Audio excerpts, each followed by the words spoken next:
Connais-tu ce moment où tu fermes la porte derrière toi et où le silence t'enveloppe comme une couverture chaude en plein hiver? Il n'y a plus de bruit, plus de rire forcé, plus d'obligation, juste toi et ce souffle apaisant qui remplit la pièce. Peut-être que c'est ton canapé, ton bureau, ta chambre, ton petit coin du monde. Ici, tu respires enfin. Ici, tu es toi. Et pourtant, peut-être qu'on t'a déjà fait sentir coupable de ça. Peut-être qu'on t'a dit, sors un peu, tu passes à côté de ta vie. Ou qu'on t'a regardé avec cet air inquiet en demandant, mais, tu n'es pas trop seul. Comme si aimer rester chez soi était une maladie. Comme si ton silence était suspect. Comme si ne pas avoir envie de te mêler à la foule faisait de toi quelqu'un d'anormal.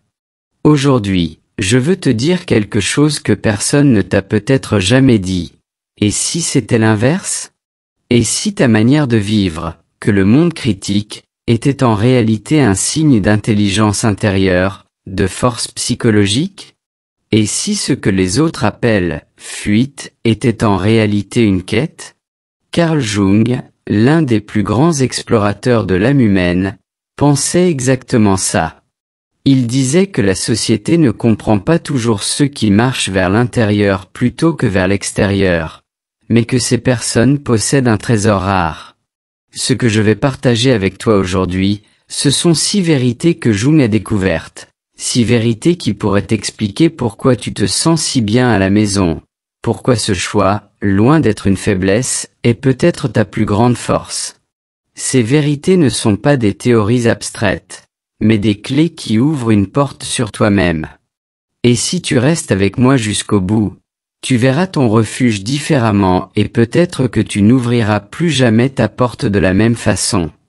Carl Jung disait que chacun de nous possède une énergie psychique, une force invisible qui alimente nos pensées, nos désirs et notre attention.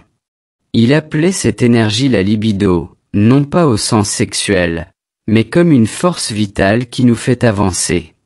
Chez certains, cette énergie coule vers l'extérieur, nourrie par le mouvement, les fêtes, les rencontres, la stimulation constante. Mais chez toi, c'est différent. Ton énergie se dirige vers l'intérieur, elle se concentre, elle plonge, elle explore. C'est pour cela qu'une soirée bruyante et saturée de visages inconnus te vide alors que pour d'autres, c'est un carburant.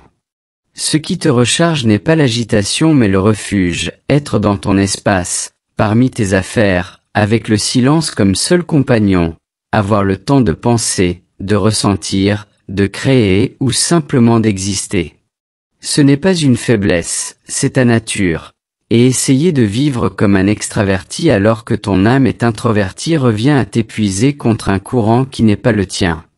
La deuxième vérité, c'est que les personnes comme toi possèdent une sensibilité rare, une ouverture invisible au monde extérieur. Le bruit, les lumières, les odeurs, les émotions, tout entre, tout reste, tout résonne. Une conversation banale pour d'autres peut te hanter pendant des heures. Une simple sortie au centre commercial peut te sembler écrasante, parce que tu absorbes, tu ressens, tu transformes chaque impression en expérience intérieure. C'est pour cela que ta maison n'est pas juste un lieu, c'est un filtre, un espace où tu choisis consciemment ce que tu laisses entrer dans ton champ énergétique. Et paradoxalement, lorsque tu décides de sortir, tu es pleinement présent, pas par obligation ni en pilote automatique, mais avec une attention totale. Jung disait que l'âme introvertie est comme un sol fertile, elle a besoin de soins, de repos et de silence pour s'épanouir.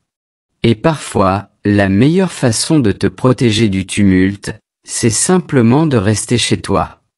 Il y a une chose que les gens qui préfèrent leur maison à la foule ont en commun. Ils ne savent pas, ou plutôt, ils ne veulent pas jouer un rôle.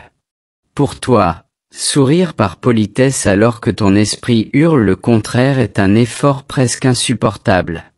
Tu ne cherches pas à plaire à tout prix, tu cherches à être vrai. Tu peux donner beaucoup à quelqu'un que tu estimes, mais tu refuses de gaspiller ton énergie dans des interactions vides ou superficielles.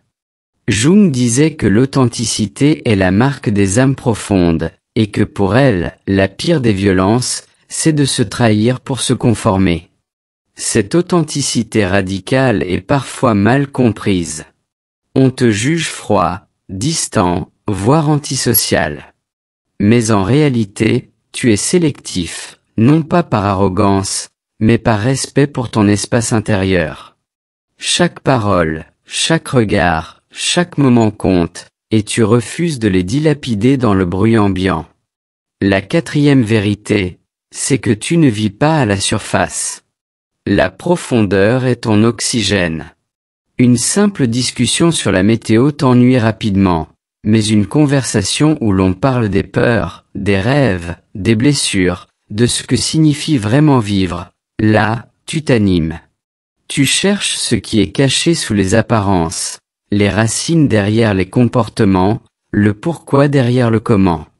Et cette quête ne s'arrête pas aux autres, tu l'appliques à toi-même. Tu t'observes, tu t'analyses, parfois jusqu'à t'épuiser, mais toujours avec ce besoin vital de comprendre.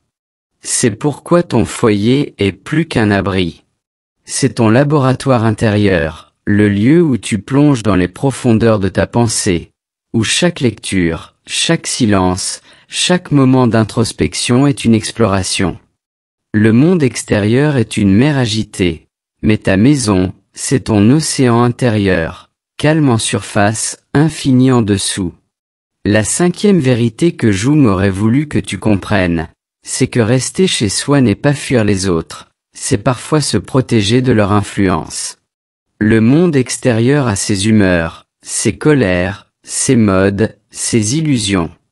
À chaque coin de rue, on te dit qui tu devrais être, quoi acheter, quoi penser. Mais lorsque tu fermes ta porte, ces voix s'éteignent, et la tienne reprend sa place. C'est là que naît l'indépendance émotionnelle, ce pouvoir de ne pas être façonné par la pression du groupe, ce courage de ne pas courir après l'approbation. Beaucoup de gens ne savent pas être seuls sans se sentir incomplets. Toi, tu sais. Tu as appris que ta valeur ne dépend pas du nombre de regards tournés vers toi. Et cette liberté-là, personne ne peut te l'enlever. La sixième vérité, c'est que ton monde intérieur est immense, peut-être plus vaste que celui que tu vois à travers ta fenêtre. Là où d'autres cherchent l'aventure dans des voyages lointains, tu l'as trouvé dans les pages d'un livre, dans une mélodie, dans un souvenir, dans une pensée qui germe et se transforme. Ton imagination est un territoire que personne ne peut envahir, et que toi seul peux explorer. Jung croyait que ceux qui cultivent leur monde intérieur possèdent une richesse psychique que le monde moderne a oubliée. Dans ce monde-là, tu peux tout être, tout vivre, tout ressentir, sans aucune limite imposée par la réalité. Et c'est là, dans ce royaume secret, que tu te retrouves vraiment. Alors peut-être que le monde te dira encore que tu es trop réservé, trop casanier, trop détaché des vraies choses de la vie.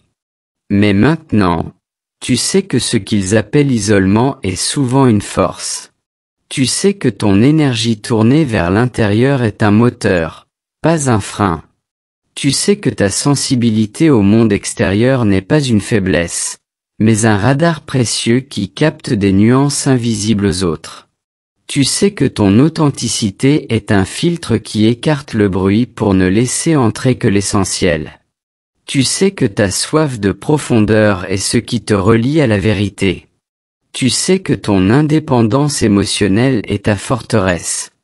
Et tu sais enfin que ton monde intérieur est une richesse que rien ni personne ne pourra jamais t'arracher. Alors, la prochaine fois que tu refuseras une invitation, ne t'excuse pas. Ne te justifie pas. Ce n'est pas de l'égoïsme, c'est un acte de fidélité envers toi-même. Car au fond, la vraie liberté, c'est de choisir son espace, son rythme, ses batailles. Et si cet espace est entre quatre murs, si ce rythme est celui du silence, si ces batailles se mènent dans l'arène invisible de ton esprit, alors c'est là que tu es le plus vivant. Jung disait que celui qui regarde à l'extérieur rêve, Celui qui regarde à l'intérieur s'éveille. Toi, tu as déjà les yeux grands ouverts.